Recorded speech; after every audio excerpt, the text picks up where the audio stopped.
This is Evan Petzold after the Detroit Tigers' 5-4 loss to the Boston Red Sox on Monday, May 4th, in the first of 3 games in this series at Comerica Park.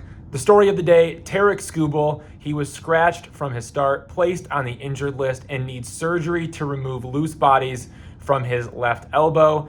It could be 2 to 3 months that the Tigers are without Skubal, but there isn't a timetable for his return yet. So the Tigers are going to be without Tarik Skubal for the foreseeable future.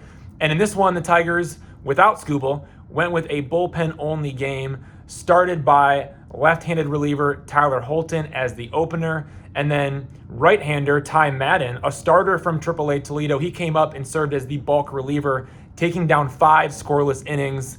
Ty Madden was very impressive. The one thing that I love the most about Ty Madden is this guy is a bulldog when it comes to being in compete mode. Now, that can be dangerous when he's not in the strike zone because then the walks pile up, and then if you leave a pitch over the middle and it gets hit, well, then you're in trouble. But when he's in compete mode, the way that he can be in compete mode and he's throwing strikes, that's the big thing. When he's in the zone, Ty Madden can be very dangerous with the stuff that he has, and that's exactly what we saw in this one against the Red Sox. At 7 strikeouts, no walks, like that is exactly the recipe for success. And Ty Madden did his job to perfection. Here's what manager AJ Hinch said about Madden, who, look, if the Tigers need somebody to serve in a starter role moving forward, Ty Madden could be that guy. Tarik Skubal is down, Casey Mize is down, Justin Verlander is down. It's going to be at least one more start missed for Mize, and then we'll see what happens after that. Justin Verlander still hasn't faced hitters yet, so he's still has a ways to go, even though he's making progress in his bullpens. Facing hitters may be the next step for him, but he's going to need a rehab assignment. Casey Mize, he may need a rehab assignment. And then obviously Tarik Skubal, he's a long ways away from returning. And even someone like Troy Melton, who's on rehab assignment right now, he's not eligible to come back from the 60-day injured list until late May.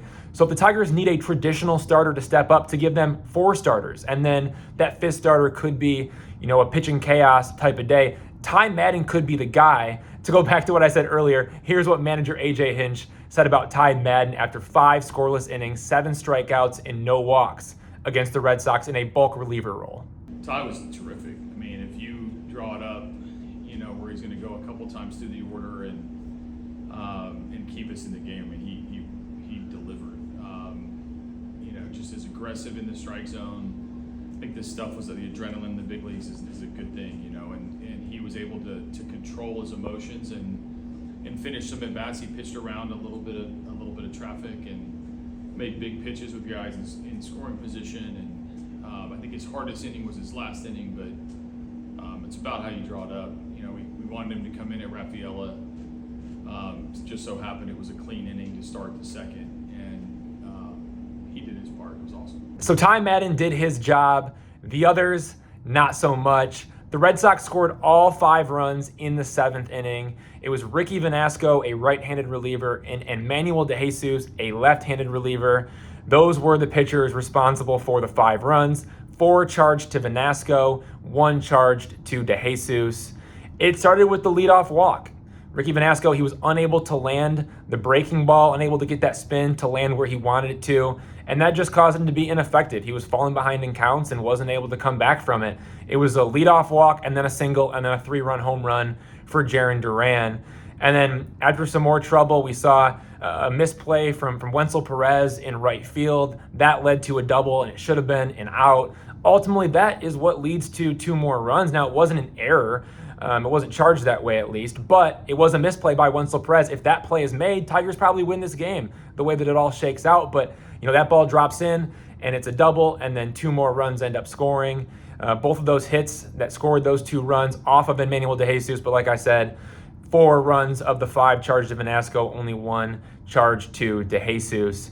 So that was ultimately the game for the Tigers. They flirted with the comeback after a 28-minute rain delay to start the 8th inning. In the bottom of the 8th, the Tigers put up a couple of runs to make it a 5-4 game, but they weren't able to get it done.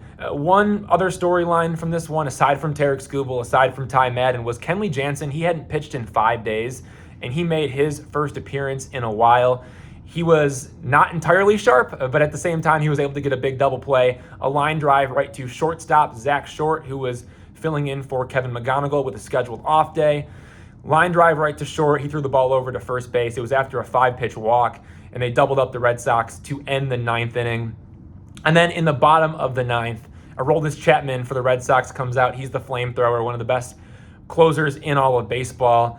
He's getting older in age, but he is still just as effective. He went 1-2-3. It was a strikeout, it was a ground out, it was a fly out, and that ended the game. A 1-run win for the Red Sox. Tigers, they are back to 18-18, an even 500 record. Look, they're going to be without Tarik Skubal moving forward for 2 months, maybe for 3 months, and who knows if things aren't as good as they look when the doctors go in and check out that elbow and get those loose bodies out of there. You could be looking at a 4 or 5 month recovery, depending on how things shake out. So the Tigers, without Tarik Skubal, they are going to have to find a way to win. They were not able to get it done in Monday's series opener, but in game 2 of 3, it's Tuesday's game, you got Framber Valdez, the left-hander on the mound. He's like your second ace right behind Skubal. It feels like it's a must-win game. I know it's early in the season. We just got past April and we're now into May, but if there was ever an early May game that feels like a must-win game, it feels like it's Framber Valdez on the mound the day after you lose Tarik Skubal. So we'll see if the Tigers can get it done, but right now, 18-18 record, back to an even 500, and the big news, no Tarik Skubal.